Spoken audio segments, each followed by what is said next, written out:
What's up, everybody? Joseph Hadaway here. So let me ask you this.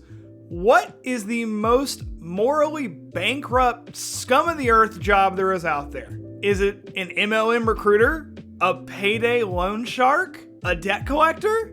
I would respect any of those answers. But if you're deep down the finfluencer hole like I am, you might have said financial advisor. Are financial advisors pointless? Are they the true scum of the earth? In today's video, we're going to talk about exactly what financial advisors do, and here's a hint, it's not just investment management, and whether or not advisors can be helpful for the average person.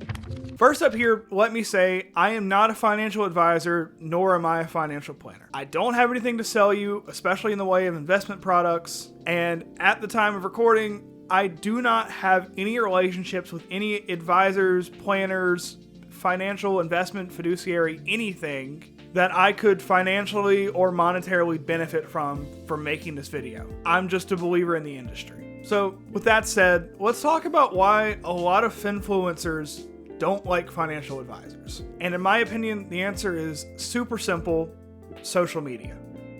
As we all know, social media matches up people with extremely similar interests. As such, I could hop on Twitter right now and say something like, how will Social Security's COLA affect the 402g limit in my Roth 401k next year? And I'm going to get likes and comments and discussion back by people who don't have to think about what any of those words mean. It's just so ingrained into us, we know. But for someone looking in from the outside, what I just said was entirely gibberish. So when we have these communities that lump finfluencers, financial professionals, and other just general finance nerds, we kind of get stuck in a wind tunnel. Most of us in the finfluencer, financial professional, whatever space have a pretty good grasp on our own money, what we're doing, our budgets, our investments, insurance, tax planning, more so at least than the average person on the street. As such, when someone offers to manage one of those things on our behalf, a la a financial advisor or planner, and they want to charge a fee for it, it sounds like a ripoff. Why would we pay somebody for something that we're already doing fairly well ourselves? And that's great, but I do want to say to all the other finfluencers out there, and it's something that I'm trying to improve on myself, because I've kind of come face to face with it. Heed my warning, we are too disconnected from the average person.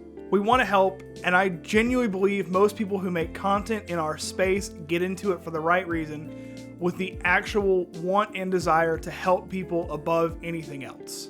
That said, we're leaving a lot of people behind, and these social media wind tunnels aren't helping. Bro, I can't do this. This video is getting long, and I've got a meeting in like 15. Then just get somebody else to do it. Who?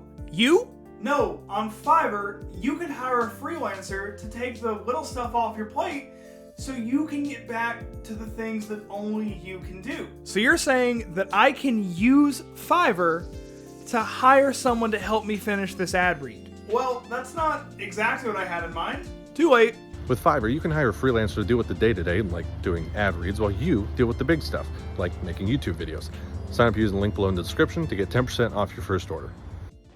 Shout out My Money Marathon for agreeing to do that. Back to financial advisors though, I think, in my opinion, from what I've seen, a lot of the issues people have with advisors is that they only see them as investment managers and nothing else. But that could not be farther from the case. While it's true there are some advisors who focus solely on asset and investment management, there's a lot more to it than that.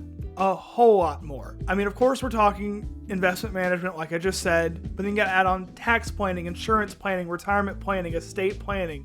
We could keep going. There are so many levels of a financial plan that it's not even funny, and it's really hard to keep up with sometimes. As someone with several years experience in the financial industry, undergrads in finance, and I've completed the certified financial planner education requirements, I'll never get the letters, but I've taken and passed all the classes. This stuff is a lot, and it's really, really confusing. And again, it's coming from somebody with a lot of background. I've dedicated years of my life to learning as much of this as I can just to manage my own and my family's finances.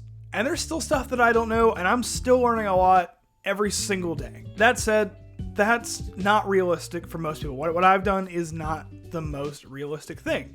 A lot of people don't have the time, the energy, or even just the want to go that in depth to personal finance to learn all the different aspects of a financial plan and what is needed to set them up properly for the future in all different aspects of life. And that's totally fine. I'm a nerd for this kind of stuff, so I enjoy it, but if you're not, that's fine. And that's exactly where financial advisors and financial planners fit in. That is the role they fill. If you don't want to learn this stuff yourself, or it just doesn't make sense, there are professionals who will guide you and do it on your behalf.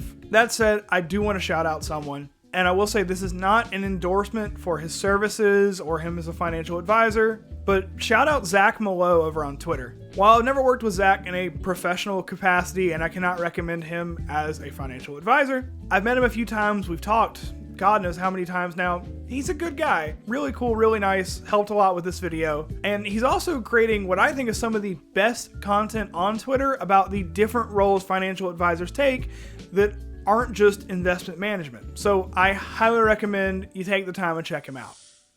The last point I want to make in this video, let's say, just for argument, that financial advisors are nothing more than investment managers, and that's it. And also, advice-only financial planners don't exist in this scenario. The average investor would really benefit from utilizing one even still. Right now, go down to the comments and comment what you think the average US investor's yearly return on investments is. Oh, wait a minute. All right, time's up. It's 2.1%. And if that sounds low, that's because it is. And several factors, influence this being so low, including panic selling, looking for market trends or trying to follow market trends, bad stock picks.